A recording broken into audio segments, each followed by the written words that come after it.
그런 하나님을 우리가 따라서 사람들에게 그런 긍휼을 베풀고 그러한 사랑을 베푼다면 우리 주변에 있는 사람들이 우리를 볼 때마다 감사해야 될 겁니다. 저 사람이 예수 믿었기 때문에 저런 모습이겠지 이렇게 생각하면서 우리를 바라보면서 다행히 여겨야 될 거라고 생각을 합니다. 그런데 현실은 어떻습니까? 여러분을 보면서 그런 느낌들을 받습니까? 아니면 이때 예수님의 이야기를 듣고 있었던 바리새인들처럼 마땅히 사랑받아야 될 사람만 사랑 주고 그리고 사랑받을 자격이 없는 사람들에 대해서는 진노하고 화를 내도 전혀 개의치 않는 모습으로 오늘 우리들의 삶을 살아가고 있지는 않습니까?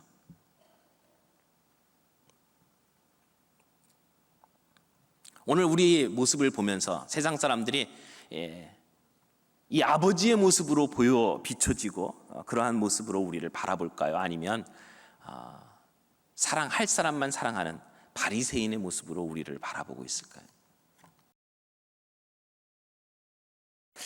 오늘 저녁에 여러분들 이렇게 밤 늦은 시간에 함께 말씀 앞에서 교제할 수 있게 된 것을 기쁘게 생각합니다.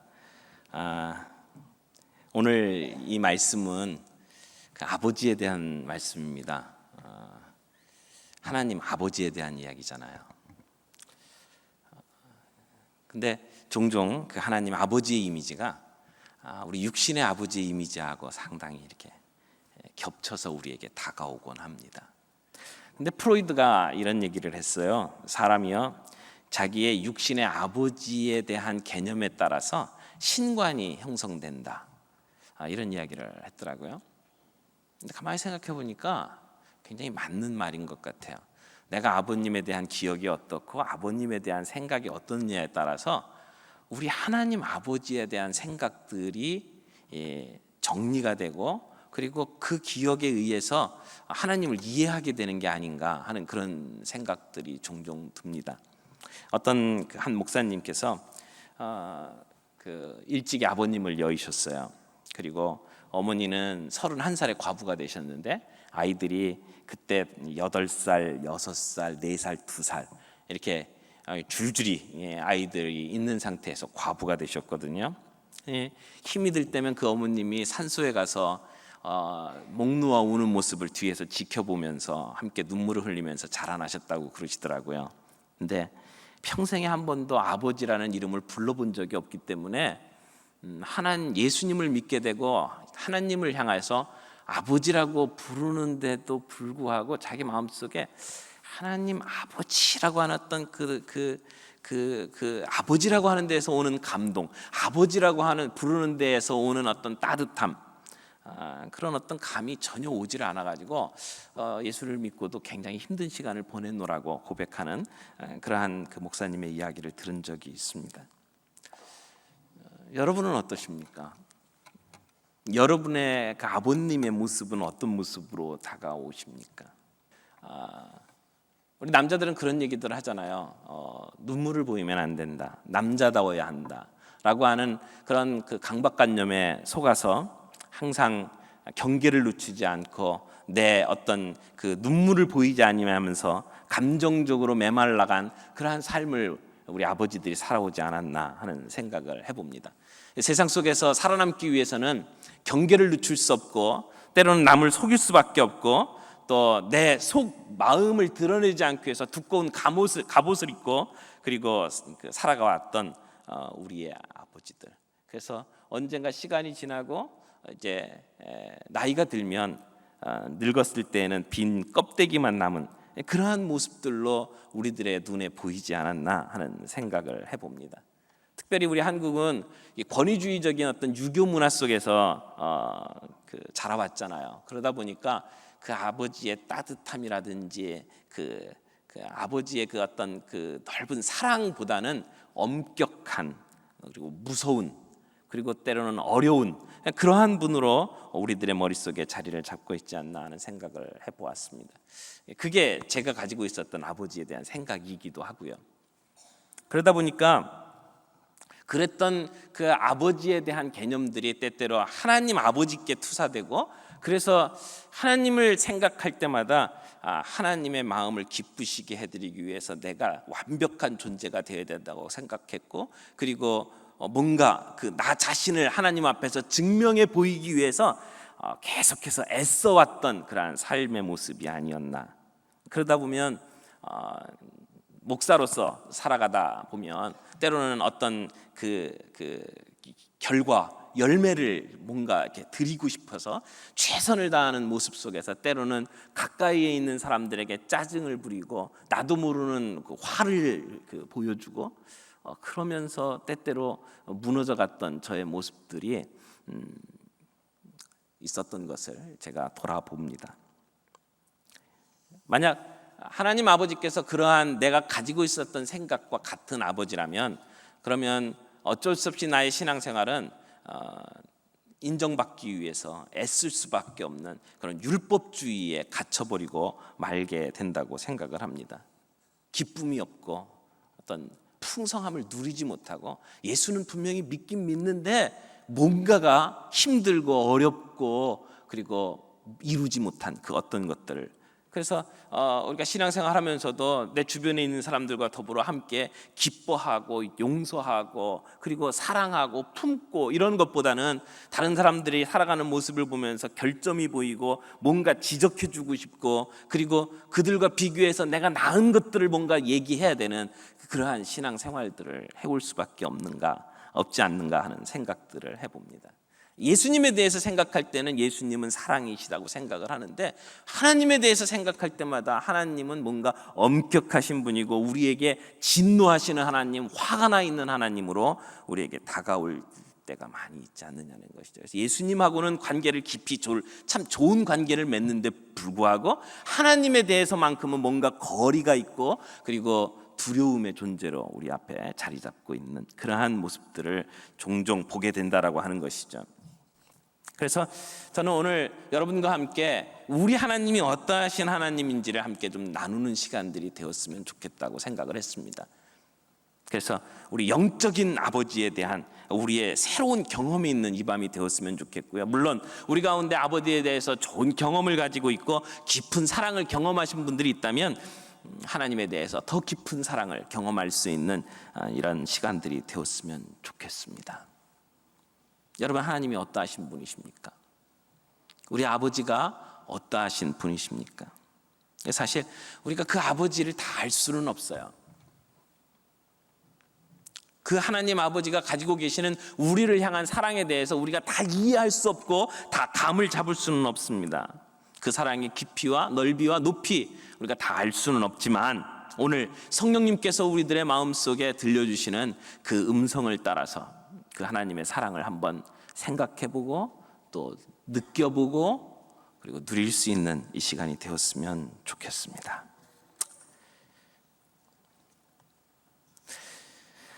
오늘 함께 읽었던 이 말씀은 우리가 이제 돌아온 탕자라고 하는 이름으로 많이 알고 있죠. 그래서 줄여서 돌탕이라고 합니다. 돌탕 이야기들이라고 이야기를 하는데 근데 이 이야기는 그냥 단순히 하나의 스토리가 아니라 앞에 두 가지 이야기에 이어 나오는 3부작 가운데 세 번째 이야기지 않습니까? 첫 번째 이야기는 이런 이야기죠. 한 목자가 양을 키우고 있는데 100마리의 양을 키우고 있습니다. 근데 그날 저녁에 그 양들을 데리고 들어와서 우리에 넣으면서 숫자를 쭉 세보니까 한 마리가 모자라는 겁니다. 아직 우리에 돌아오지 아니한 양이 있던 것입니다. 그래서 그 목자는 밤새도록 그 양을 찾기 위해서 들판을 헤매고 다녔습니다. 그리고 드디어 양을 찾자 너무나 기쁜 나머지 양을 어깨에 둘러매고 그리고 돌아와서 사람들과 함께 잃은 양을 찾았다 그러면서 잔치를 베푸는 이야기입니다. 이 목자가 바로 우리 하나님 아버지시다라고 하는 이야기죠. 두 번째 이야기는 한 여인이 드라크마 10개를 가지고 있었습니다. 이 드라크마는 꽤 값이 많이 나가는 은화인데 그만 그 중에 하나를 잃어버렸습니다. 그래서 온 집안을 샅샅이 찾고 쓸고 뒤지다가 나중에 그 은화를 찾았죠. 그래서 심히 기뻐하며 잔치를 베풀었던 이야기. 그런데 이 드라크마를 찾아 헤매던 집안을 뒤지던 여인이 바로 우리 하나님 아버지시다라는 이야기였죠. 그리고 나서 세 번째 오늘 우리가 함께 읽었던 본문의 이야기가 나옵니다. 한 아버지가 계시는데 두 아들이 있었습니다. 근데 그 둘째 아들이 약간 바람기가 있었죠. 그래서 아버지께 재산을 내어달라고, 그래서 아무도 간섭하지 않는 먼 곳으로 가서 그래서 그 돈을 가지고 허랑방탕하면 살다가 나중에 갈 곳이 없게 되자 아버지를 찾아옵니다. 염치불구하고. 그리고 이 아들을 기다리다가 돌아오는 아들을 가슴에 안고 기뻐하는 그 아버지의 모습, 그것이 바로 우리 하나님 아버지시라는 이야기죠. 그래서 잃은 양 하나를 찾는 목자, 그리고 한 드라크마를 찾아서 헤매는 여인, 그리고 돌아오는 탕자를 기다리면서 그 안타깝게 목 빠지게 기다리는 그 아버지의 모습이 바로 우리 하나님이시다라고 하는 것이 오늘 이야기의 핵심입니다. 잃어버린 자식을 애타게 찾으시는 하나님 아버지, 문 밖에 서서 기다리시는 우리 하나님 아버지, 그 자식 돌아오면 그 아들 하나만으로 즐거워하고 춤추면서 기뻐하시는, 그 기쁨을 주체하지 못하시는 하나님 아버지. 근데 이 아버지의 사랑은 어떻게 보면 우리가 합리적으로, 이성적으로 이해할 수 없는 그러한 사랑인지도 모릅니다. 어떻게 보면 말도 안 되는, 어떻게 보면 낭비하는 것 같은 그러한 사랑인 것으로 우리에게 다가옵니다. 그래서 오늘 이 그 스토리 속에 우리 하나님 아버지의 모습이 어떤 모습으로 비춰지고 있는지를 함께 몇 가지 좀 살펴보기를 원합니다. 오늘 본문 말씀 다시 한번 좀 보겠습니다.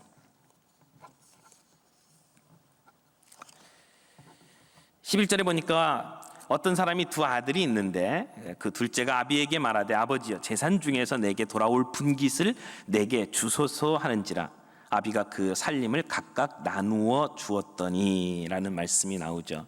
저는 이 그 말씀을 쭉 살펴보는 가운데 우리 하나님께서는 우리의 모습, 우리의 그 부족한 그러한 그 요구에도 불구하고 우리를 축복해 주시는 하나님이시다라는 그런 생각을 하게 되었습니다. 축복하시는 하나님 아버지의 사랑. 여러분, 자녀들이 유산을 받게 돼 있잖아요. 근데 그 유산은 아버님이 돌아가셨을 때만 받는 것입니다. 근데 유대인들에게는 이 유산을 나눠주는 풍습이 아들 둘이 있을 경우에는 장자에게는 3분의 2를 주고 차자에게는 3분의 1을 주도록 되어 있습니다. 그런데 그 유산은 반드시 아버님이 세상을 떠난 뒤에 받게 되어 있습니다. 근데 이 둘째 아들이 아버님에게 찾아가서 이야기를 합니다. 그 자기 몫을 내어놓으라는 것입니다. 아버지 유산을 미리 내놓으라는 이야기는 기다릴 수가 없다는 얘기죠. 어떻게 보면 아버님 빨리 세상 떠나시라고 이야기하는 것과 다를 바가 없습니다. 아마 이 이야기를 듣고 있었던 바리새인들에게는 굉장히 큰 충격이었을 거라고 생각을 합니다.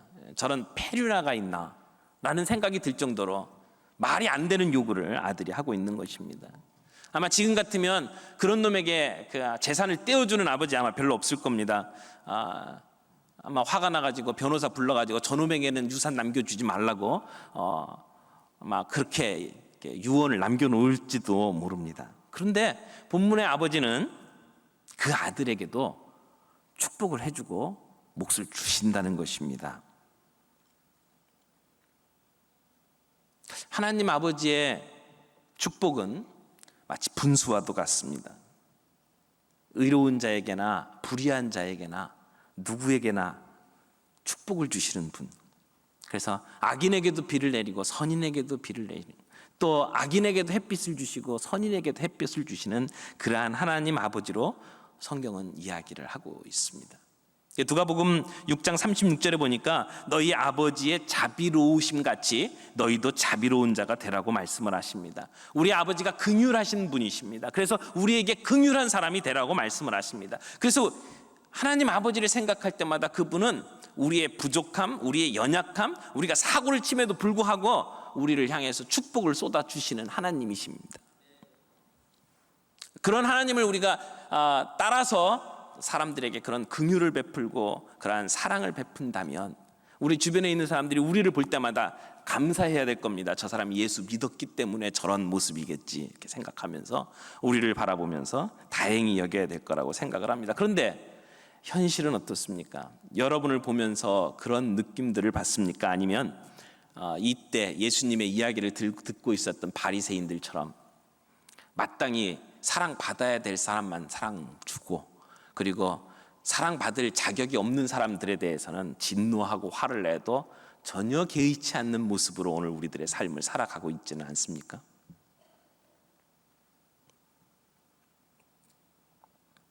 오늘 우리 모습을 보면서 세상 사람들이 이 아버지의 모습으로 비춰지고 그러한 모습으로 우리를 바라볼까요? 아니면 사랑할 사람만 사랑하는 바리새인의 모습으로 우리를 바라보고 있을까요? 우리 하나님은 축복하시는 분이십니다. 두 번째, 이 본문을 통해서 정리하고 싶은 내용은 아버지의 사랑은 아들을 풀어주는 그런 모습으로 나타난다는 것입니다. 풀어주는, 허락하시는 아버지의 사랑입니다. 아들이 자기 몫을 가지고 멀리 떠나고 싶어 하잖아요. 그럼에도 불구하고 그 일이 어떤 결과를 가져올지를 예측하고 있음에도 불구하고 아버지는 아들에게 그것을 허락해 주고 계시더라고요. 하나님은 어떠한 인간도 자신을 그렇게 사랑하라고 강요하지 않으신다는 것입니다. 강요된 사랑은 이미 사랑이 아니라는 것입니다. 그래서 하나님께서는 우리가 때때로 하나님을 멀리하고 내가 하고 싶은 대로 그 어떤 길을 가려고 할 때에도 억지로 우리를 하나님의 사랑으로 끌어들이시기보다는 가서 한번 해보고 싶은 대로 해보도록 기회를 주시고, 그리고 우리로 하여금 다시 진정한 사랑으로 아버지께 돌아올 수 있도록 기회를 주시는 하나님이신 것을 보게 된다는 것입니다. 우리로 하여금 그저 로봇처럼 마음에 진정함이 없는데도 불구하고 그냥 섬기고 봉사하고 어쩔 수 없이 감당하는 그러한 관계가 아니라 하나님을 향한 진정한 사랑을 기다리고 계시는 우리 하나님의 모습을 저는 이 본문 안에서 볼 수 있다고 생각을 합니다. 그런데요, 그럼에도 불구하고 여기에 나타난 또 하나의 아버지의 모습이 있습니다. 슬퍼하시는 아버지의 사랑입니다. 아버지는 아들을 끔찍하게 사랑했습니다. 그럼에도 불구하고 아들이 그 사랑을 저버리고 자기의 길을 걸어갔을 때 그 아버지의 가슴은 찢어지는 아픔을 경험할 수밖에 없습니다. 하나님의 사랑이 그렇다는 것입니다. 여러분, 하나님께서 왜 우리를 지으셨습니까? 왜 우리를 창조하셨습니까? 우리가 웨스터민스터 소유리 문답 첫 번째 질문을 하잖아요. 우리의 인생의 목적이 뭐냐? 이렇게 물어봅니다. 그러면 우리가 하나님을 즐거워하는 것이라고, 그리고 하나님의 영광을 돌려드리는 것이 우리의 삶의 목표다라고 이야기를 합니다. 그런데 가만히 생각해 보세요. 정말 하나님께서 우리의 예배가 필요하신 분입니까? 그게 필요하기 때문에 우리를 지으시고, 그리고 우리를 통해서 하나님의 울적한 마음을 달래고 계시는 것입니까? 하나님은 예배가 사실 필요하신 분이 아닙니다. 스스로 충족되시는 분입니다. 그럼에도 불구하고 하나님은 우리를 창조하셨습니다. 왜 우리를 창조하셨습니까? 모든 세상을 지으시고 이 피조 세계를 다스릴 수 있는 관리자가 필요하기 때문에 오늘 우리 사람을 지으셨습니까? 아니에요. 하나님께서는 우리가 없어도 이 자연 만물, 피조 세계를 움직일 수 있는 능력을 갖고 계신 분입니다. 스스로 그 모든 일들을 하실 수 있는 분입니다. 그런데 우리를 지으셨습니다. 왜요? 하나님 자신을 우리에게 주시기 위해서 우리를 창조하셨다고 생각합니다. 삼위일체 하나님, 성부, 성자, 성령, 그 삼위 하나님께서 그 삼위일체 속에서 공동체를 경험하고 그 안에서 사랑을 누리시면서 그 사랑을 우리에게도 나누어 주시고 우리로 하여금 그 사랑을 경험하도록 하기 위해서 하나님의 모습으로 우리를 창조해 주셨다는 것입니다. 오직 사람만이 하나님의 사랑에 응답할 수가 있습니다. 하나님께서는 그 영원한 사랑에 우리를 초대하기 위해서 우리를 지으시고 오늘 우리를 부르시고 계십니다. 그리고 오늘 우리와 동행하시고 계십니다. 그런데 그 사랑을 주기를 원하셨는데 우리가 그 사랑을 거절했던 것입니다. 하나님, 내 인생에서 비켜서 주십시오. 우리가 하나님을 외면할 때 하나님의 마음에 큰 슬픔이 되신 것이죠. 그래서 우리가 하나님의 사랑을 거절하고 떠날 때 하나님은 슬퍼하시는 분입니다. 찢어지는 아픔을 경험하며 우리를 바라보고 계시는 하나님의 모습, 저는 오늘 우리의 본문 속에서 우리가 볼 수 있다고 생각을 합니다. 또 여기 나타나는 아버지의 사랑은 어떤 사랑입니까? 20절에 보니까 아들이 일어나서 아버지께로 돌아가는데 아직도 상거가 먼데 아버지가 저를 보고 측은히 여겨 달려가 목을 안고 입을 맞췄다라고 이야기를 하고 있습니다. 이 비유에서 아버지가 얼마나 기다렸는지는 시간적으로 잘 나타나지는 않습니다. 그런데 어떤 주석학자는 아버지가 부자였기 때문에 아마 그 많은 돈을 탕진하려면 시간도 많이 걸렸을 것이라고 생각을 합니다. 근데 그 오랜 기간 동안 아버지는 아들을 기다립니다. 그냥 단순히 수동적으로 기다리는 게 아닙니다. 굉장히 적극적으로, 능동적으로 아들을 기다리고 있습니다.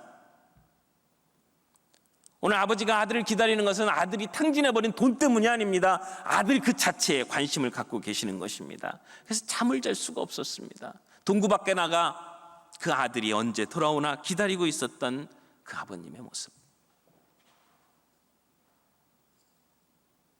어떤 꼬마가 동시를 썼는데 동시 내용이 참 재밌습니다. 이렇게 썼어요. 우리 아버지는 왜 안경을 쓰셨을까?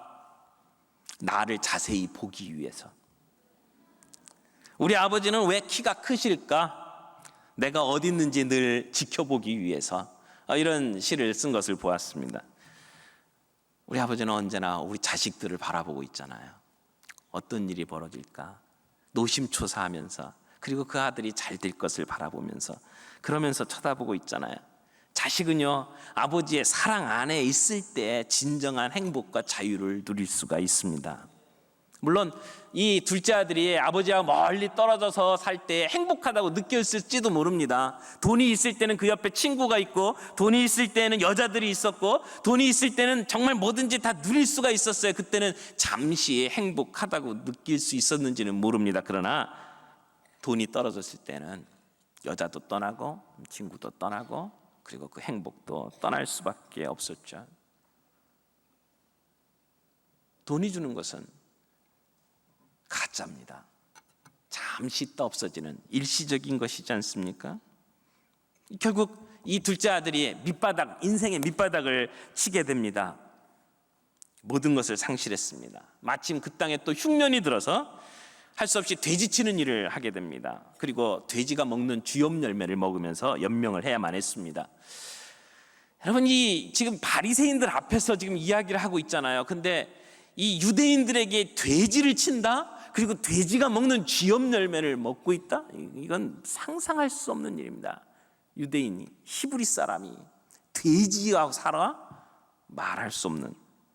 근데 지금 이 이야기 속의 청년은 말도 안 되는 일들을 경험하고 있는 것입니다. 근데 그 순간에 이 아들이 생각한 것이 무엇이었습니까? 아버지였습니다. 아버지를 생각하는 것입니다. 이미 아버지는 나와 관계가 끊어졌습니다. 나는 이제 아버지 아들이라고 말할 수가 없습니다. 그러나 가만히 생각해 보니까 우리 아버님 좋으신 분이라는 생각이 드는 거예요. 그리고 아버님과 더불어 사는 종들도 그 좋으신 아버지 밑에서 행복을 누릴 수 있는데 라는 생각이 들면서 차라리 내가 아버지의 종으로라도 아버지와 함께 있을 수 있지 않을까라고 하는 생각을 하게 된 것이죠. 여러분, 여기서 중요한 게 있어요. 하나님을 생각할 때 이 아들이 아버지 좋은 분으로 생각했다는 것입니다. 내가 지금 쓴 돈, 내가 지금 실패한 것, 이거 보면서 진노하실 하나님으로 본 게 아니라, 그럼에도 불구하고 내가 지금 밑바닥을 치고 내가 실패했고 지금 내가 엉망인 삶을 삶에도 불구하고 내가 돌아가면 나는 좋으신 아버지를 만날 수 있다고 생각을 한 것입니다. 하나님은 좋으신 분입니다.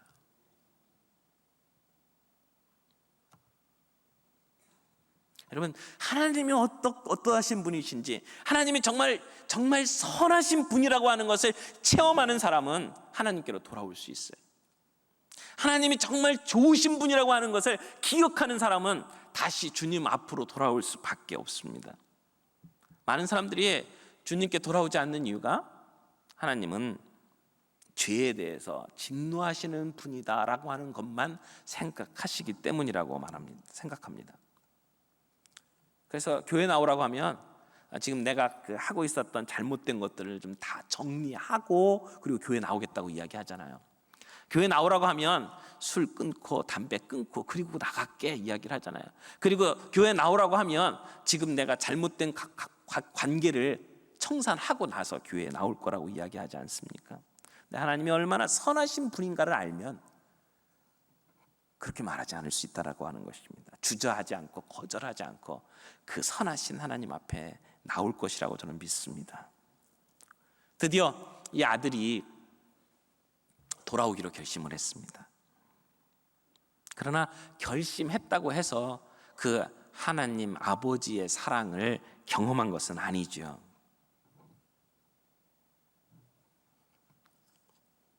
아버지의 사랑을 받기 위해서는 아버지가 가지고 있는 기대 수준에 미쳐야 된다고 아마 생각을 했는지도 몰라요. 그래서 아버지를 만나면 할 말을 연습을 하고 있습니다. 아버지, 제가 아버지께 죄를 지었습니다. 이제는 더 이상 아버지의 아들이라고 말할 수가 없습니다. 그러니 이제 저를 종의 하나로 좀 써주시겠습니까? 아마 이 둘째 아들은 그 아버지에게 가는 길에 수도 없이 이 말을 되뇌이고 아마 연습했을 거라고 생각을 합니다. 그렇게 해서 아버지의 마음을 좀 움직일 수가 있으면 좋겠다라고 생각을 했을지도 모릅니다. 그런데 아버지는 멀리서 오는 그 아들의 남루하고 축 처진 어깨를 보고 그리고 힘없이 터벅터벅 걸어오는 그 발걸음을 보며 아들인 것을 알아봤습니다. 그리고는 아버지의 반응을 우리가 볼 수 있지 않습니까? 20절에 보니까 상거가 아직도 먼데 아버지가 저를 보고 측은히 여겨 달려갔다고 이야기를 합니다. 달려가시는 하나님의 사랑을 보십니까? 앉아서 기다리시는 하나님의 사랑이 아니라 우리를 마주보며 달려오시는 하나님의 사랑입니다. 동구 밖에 나가서 기다리는 아버지가 마을 어귀에 들어오는 그 아들의 모습을 보면서 아마 옷이 굉장히 남루했겠죠. 아마 돼지치던 그 냄새에 찌들었는지도 모릅니다. 어깨는 축 늘어지고 그리고 천금 같은 발걸음을 한 걸음 한 걸음 내디우면서 다가오고 있는 그 아들, 둘째 아들임을 알아차리고 그리고 아버지가 나가잖아요. 근데 어떤 모습으로 나갑니까? 신도 실을 겨를이 없이 그리고 달려나갑니다. 아마 유대인의 모습으로는 정말 채신머리 없이 보이는 외투를 휘날리면서 아랫도리를 드러내면서 그러면서 정신없이 뛰어가는 아버지의 모습을 한번 생각해 보십시오. 사랑은요, 거칠애를 개의치 않습니다. 누가 먼저 행동을 해야 되느냐 이런 순서를 따지지 않습니다. 아마 그렇게 아버지의 유산을 다 날리고 허랑방탕하다가 기어 들어오는 그 아들을 바라보는 우리 한국 아버지들의 모습은 어땠을까요? 바깥에 나가서 기다리기보다는 안방에 앉아가지고 가부좌를 틀고 앉아서 이놈이 와가지고 무릎을 꿇고 조아리면서 죽을 죄를 졌습니다라고 이야기할 때까지 분이 안 풀려서 앉아있을 모습이지 않나 하는 그런 생각을 해봅니다. 그런데 성경에 나오는 아버지의 모습은 그렇지 않습니다. 아들을 향하여 달려가는 것입니다. 그리고 뭐라고 했습니까? 20절에 보니까 목을 안고 입을 맞춘다라고 이야기를 합니다. 여기 키스했다고 표현하죠. 근데 이 키스를 한 내용을 가만히 보면은 이게 그냥 한 번 키스한 게 아니에요. 그냥 계속 키스하는 거예요. 잃었던 아들을 끌어안고 눈물을 흘리면서 그 아들을 향해서 키스를 퍼붓는 아버지의 모습을 한번 생각해 보십시오. 깨끗한 모습이었겠습니까? 얼마나 오죽 냄새가 났겠습니까? 아마 세탁도 못하고 더러운 모습으로 돼지똥이 묻어있는 모습으로 아마 왔을지도 모릅니다. 그런데 그 더러운 냄새나는 아들을 끌어안고 키스를 퍼부어 대시는 아버지의 모습을 한번 생각해 보십시오. 아마 아들은 아버지께 준비한 말을 다 하려고 이 생각을 했는지도 모릅니다. 아버지, 제가 아버지께 죄를 지었습니다. 나는 더 이상 아버지의 아들이라고 할 수 없습니다. 근데요, 그 말이 채 끝나기도 전에 본문에 보니까 준비해 놓은 그 아들의 말과 아버지를 만난 다음에 아들이 한 말이 중간에 잘려 있는 모습을 보실 겁니다. 이제는 종의 하나로 나를 써주십시오 라고 부탁하는 그 얘기가 나오기도 전에 아버지는 그 아들을 끌어안고 키스를 퍼붓고 있습니다. 아니, 아들이 어떻게 종이 될 수 있나? 말도 안 되는 소리라고 아버지는 생각했을 것입니다. 우리가 안 믿는 사람들에게 교회 나오라고 초청하면 그렇게 얘기하잖아요. 나는 더러운 사람이라고. 아마 내가 가서 예배당에 앉아있으면 지붕이 무너질지도 모른다고.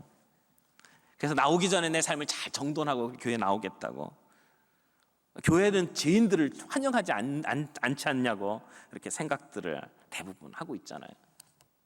하나님 아버지께서는 우리가 우리의 삶을 깨끗하게 정리하고 돌아올 것을 기대하시지 않습니다. 있는 모습 그대로, 깨어진 모습 그대로 주님 앞에 달려가도 주님 우리를 끌어안고 키스해 주시는 하나님이심을 믿으시기 바랍니다. 본문에 나타나는 하나님의 사랑은 또 어떤 사랑입니까? 22절에 보니까 아버지가 종에게 이야기합니다. 아들을 위해서 제일 좋은 옷을 내어다가 입히고 손에 가락지를 끼우고 발에 신을 신기라. 저는 이 모습 속에서 이렇게 하나님을 설명하면 좋을 것 같다는 생각이 들었습니다. 회복시키시는 하나님, 치유시키시는 하나님, 우리를 회복시키시는 하나님의 모습을 보세요. 아버지가 아들이 돌아오자 그 아들에게 제일 좋은 옷을 입히라고 말씀하셨어요. 그때 그 족장들은요, 그 집에 찾아오는 그 손님들을 위해서 제일 좋은 외투를 마련해 놓는다고 이야기를 합니다.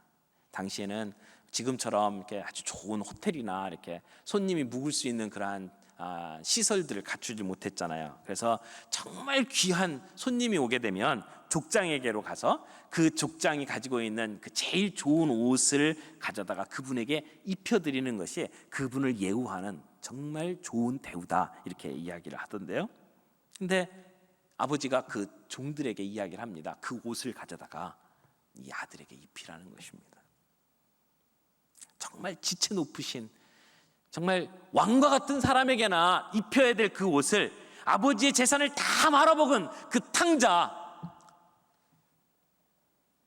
그 아들에게 입히다니 말이 안 된다 생각할 수 있는데 아버지는 그렇게 하셨다는 것입니다.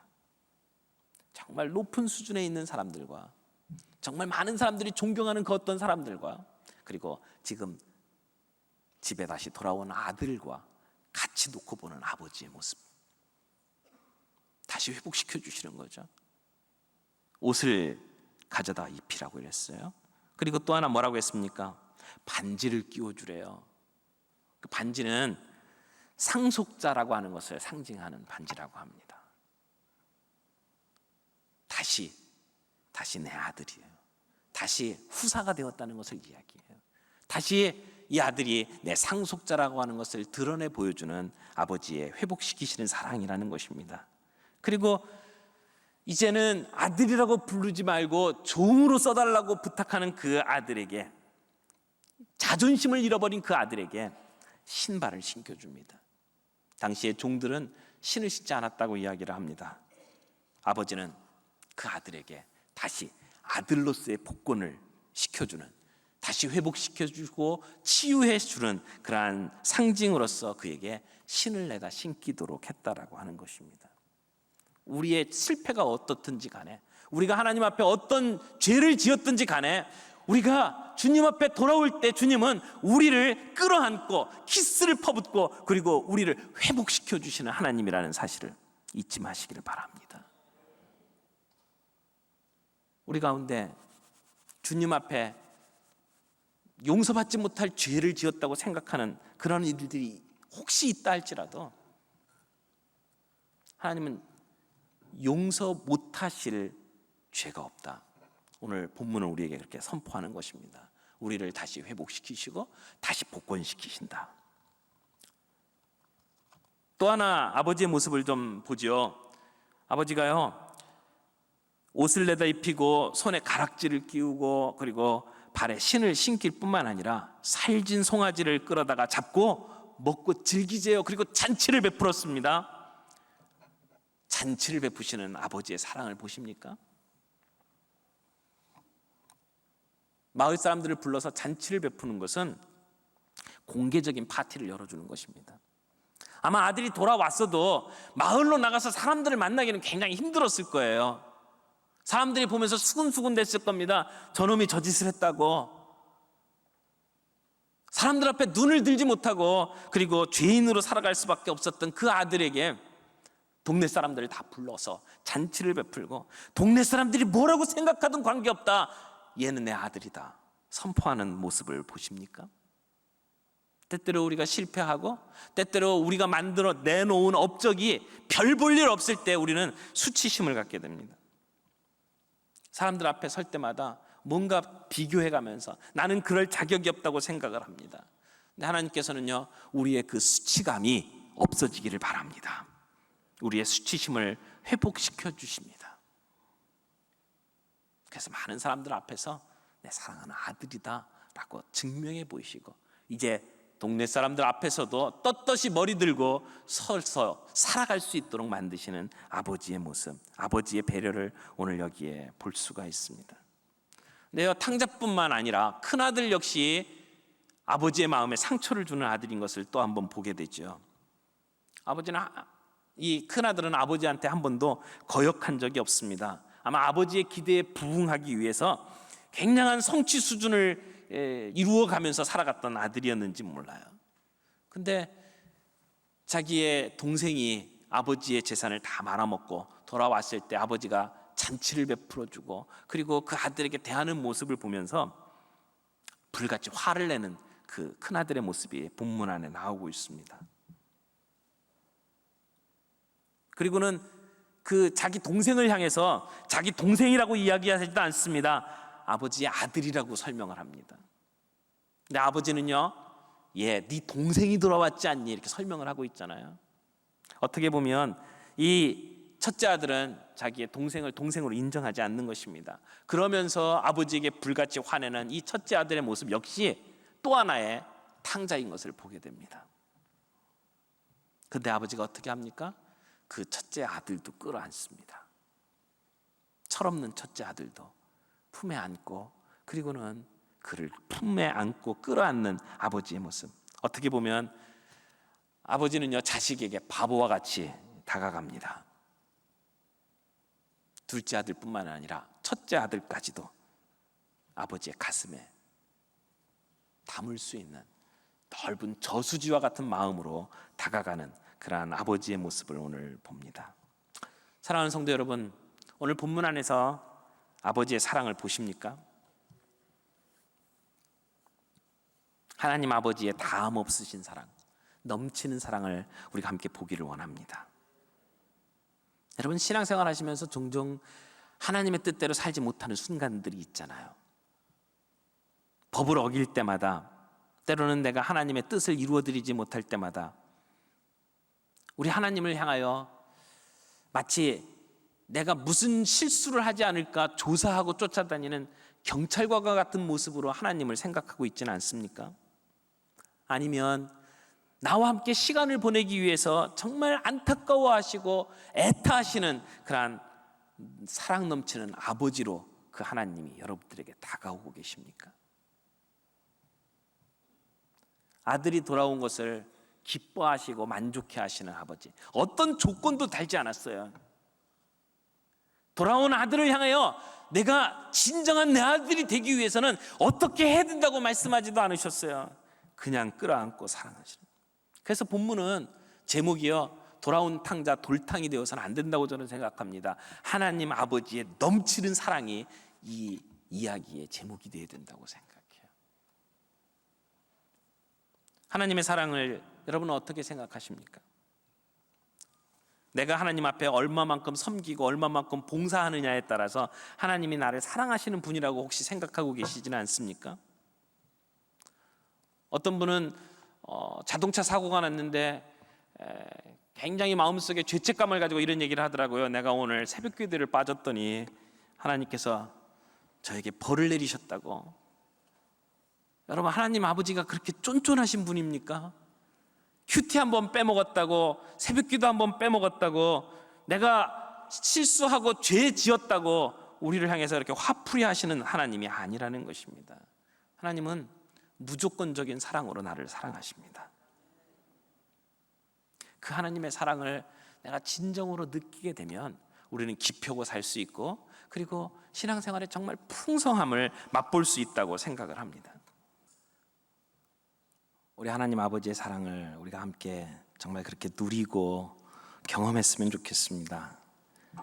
사도 바울은 에베소서에서 그 주님의 사랑의 그 깊이와 넓이와 높이가 얼마나 되는지 우리가 정말 경험하고 알기를 원한다고 말합니다. 예레미야에서는 내가 무궁한 사랑으로 너희를 사랑한다. 무궁한 사랑으로.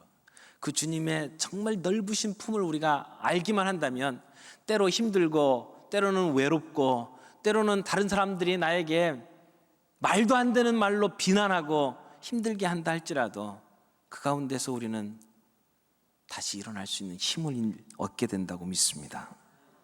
정말 그 무궁하신 하나님의 사랑, 내가 어떤 모습이냐에 관계없이, 내가 무엇을 이루었느냐에 관계없이 나를 사랑하시는 그 끝없는 사랑을 우리가 알기만 한다면 우리의 삶은 분명히 놀랍게 변화될 것이라고 믿습니다. 여러분, 구약의 호세아를 아시잖아요.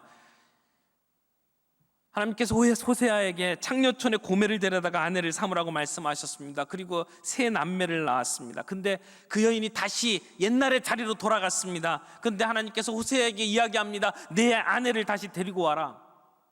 은 15개와 보리 한 호멜을 주고 다시 데려와라. 그리고는 그 여인을 찾아오게 만듭니다. 호세아는 그 여인을 데려다 놓고 이제 다른 남자 쫓지 말고 나만 사랑해다오 이야기를 하죠. 우리는 이해할 수 없는 사랑이에요. 말로 다 할 수 없는 사랑이에요. 하나님은 이스라엘이 하나님을 버리고 떠났음에도 불구하고 그들을 향한 하나님의 사랑을 포기할 수가 없었습니다. 그래서 하나님을 사랑하는 사람으로 만들기를 원했어요. 그리고 그들에게 그 사랑을 표현하기 위해서 호세아에게 그러한 사랑을 몸으로 보여달라고 이야기를 한 것입니다. 이스라엘 백성이 바벨론의 포로로 끌려갔을 때 많은 유대인들은 그렇게 생각했습니다. 하나님이 우리를 버렸다. 그러나 이사야에서 이렇게 이야기하지 않습니까? 여인이 어찌 그 젖먹는 자식을 잊겠으며 자기 태에서 난 아들을 긍휼히 여기지 않겠느냐. 그들이 혹시 잊을지라도 나는 너를 잊지 않을 것이다. 나는 너를 내 손바닥에 새겼다고 이야기를 하십니다. 결코 버리지 아니하시는 하나님의 사랑, 그 변하지 아니하는 사랑 때문에 사도 바울은 로마서 8장 뒷부분에 이렇게 이야기하죠. 누가 우리를 그리스도의 사랑에서 끊으리요? 환난이나 공고나 핍박이나 기근이나 적신이나 위험이나 칼이랴. 기록된 바 우리가 종일 주를 위하여 죽임을 당하게 되며 도살할 양같이 여김을 받았나이다 함과 같으니라. 그러나 이 모든 일에 우리를 사랑하시는 이로 말미암아 우리가 넉넉히 이기느니라. 내가 확신하노니 사망이나 생명이나 천사들이나 권세자들이나 현재일이나 장래일이나 능력이나 높음이나 깊음이나 다른 아무 피조물이라도 우리를 우리 주 그리스도 예수 안에 있는 하나님의 사랑에서 끊을 수 없으리라. 사랑하는 형제자매 여러분, 우리가 그 사랑 안에 깊이 잠길 수 있기를 바랍니다. 내가 다른 사람들에게 인정받기 위해서 우리가 가지고 있었던 우리의 태도를 내려놓기를 바랍니다. 안절부절하지 못하면서 살아왔던 우리의 삶의 태도들을 내려놓기를 바랍니다. 다른 사람들의 비난과 화살을 받으면 내가 무너졌던 그러한 우리의 자존감도 다시 세우기를 바랍니다. 그리고 내가 다른 사람을 향해서 비난의 화살을 쏘아댄 부분들이 있다면, 그리고 변명하면서 문제의 내용들을 다른 사람들에게 뒤집어 씌우면서 살아왔던 우리의 모습들이 있다면, 그리고 조그만 일에도 분노하고 나도 할 수 없는 화에 나를 노출시키며 살아왔다면, 이제 우리를 사랑하시는 그 하나님의 사랑 앞에 우리가 좀 잠겨보기를 원합니다. 내가 하나님 앞에 어떤 업적을 남겨놨느냐에 상관없이, 내가 하나님 앞에 어떤 열심을 냈느냐에 상관없이 나를 사랑하시는 하나님의 품에 안기는 은혜가 있기를 바랍니다. 여러분, 이 말씀 속에서 우리가 우리의 삶 속에 적용할 수 있는 몇 가지 적용점들을 좀 나누기를 원합니다. 첫 번째는요, 정신을 좀 차렸으면 좋겠어요. 우리가 살 곳이 돼지우리가 아니다, 이런 정신이 좀 번쩍 드는 생각들이 있었으면 좋겠습니다. 하나님을 향해서 우리가 가지고 있었던 잘못된 생각들을 좀 내려놓았으면 좋겠어요. 나의 죄에 대해서 진노하시고 화내는 하나님으로만 우리가 알고 있었다면, 그래서 우리가 주님 앞에 나가는 것이 두렵고 떨림으로 가까이 갈 수가 없었다면, 이제는 우리를 기다리시는 하나님, 내 모습이 어떠하냐에 관계없이 맨발로 뛰어쳐나와 나를 사랑하시고 끌어안으며 키스를 퍼부시는 그 하나님 아버지를 생각하면서 내가 있을 곳이 여기가 아니다, 그러한 각성이 있었으면 좋겠습니다. 두 번째는, 돌아온 탕자가 아버지 앞에 무릎을 꿇고 내가 하늘과 아버지 앞에 죄를 지었습니다, 고백했던 것처럼 우리가 가지고 있었던 더럽고 추한 문제들, 내가 아버지를 거역하고 내 마음대로 갔던 우리의 삶의 태도들, 주님 앞에 솔직히 고백하고 내어놓는 그러한 우리의 모습이 있었으면 좋겠습니다. 또 한 가지, 하나님을 이해하고 알아가는 데 있어서 우리에게 걸림돌이 되었던 우리 육신의 아버지에 대한 생각들을 우리가 좀 정리했으면 좋겠어요. 혹시 아버지에 대한, 그리고 어머님에 대한 원망과 상처가 있다면 우리가 용서했으면 좋겠습니다. 우리 부모님들도 연약하신 분들이고 실수할 수밖에 없는 분들 아닙니까? 그리고 우리도 지금 부모로 살아가면서 우리 아이들에게 그렇게 실수하면서 살아가지 않습니까? 우리 부모님들을 하나님의 손에 맡겨드리고, 그리고 우리가 과거로부터 자유로울 수 있으면 좋겠습니다. 그리고 그 우리의 육신의 부모와 관계없이 하나님 아버지가 우리를 어떻게 사랑하는지를 온전하게 이해하고 누릴 수 있었으면 좋겠습니다. 마지막으로, 우리 하나님 아버지의 품을 사모하면서 살아갔으면 좋겠어요. 죄를 지으면 심판을 받을 것을 두려워하면서 살아갔던 우리의 태도들을 이제 내려놓고, 때로는 내가 실수하고 잘못된 것으로 인해서 두려움이나 수치심을 가지고 살아갔던 우리의 태도들을 다 내려놓고, 우리의 삶에 가장 힘들고 어려운 순간에도 우리가 다시 돌아오기만을 기다리는 아버지의 사랑을 생각하면서, 기억하면서, 그분의 끝이 없는 사랑과 그 긍휼을 기억하면서, 두 팔 벌리면서 우리를 기다리고 계시는 하나님 아버지의 품을 사모하면서 살아갔으면 우리가 되었으면 좋겠습니다. 그 하나님의 사랑을 우리의 가슴속에 품는다면 우리가 내 주변에 있는 사람들을 향하여 가진 우리의 태도들도 바뀔 수 있다고 생각해요. 비교하고 계산하고 잘못된 것을 지적하면서 살아가는 그런 삶 속에서 벗어나서 이해하고 용납하고 그리고 그냥 품에 안을 수 있는 그러한 삶의 태도로 우리의 삶을 살아갈 수 있다고 믿습니다. 이런 아름다운 변화가 우리 모두에게 있기를 바랍니다.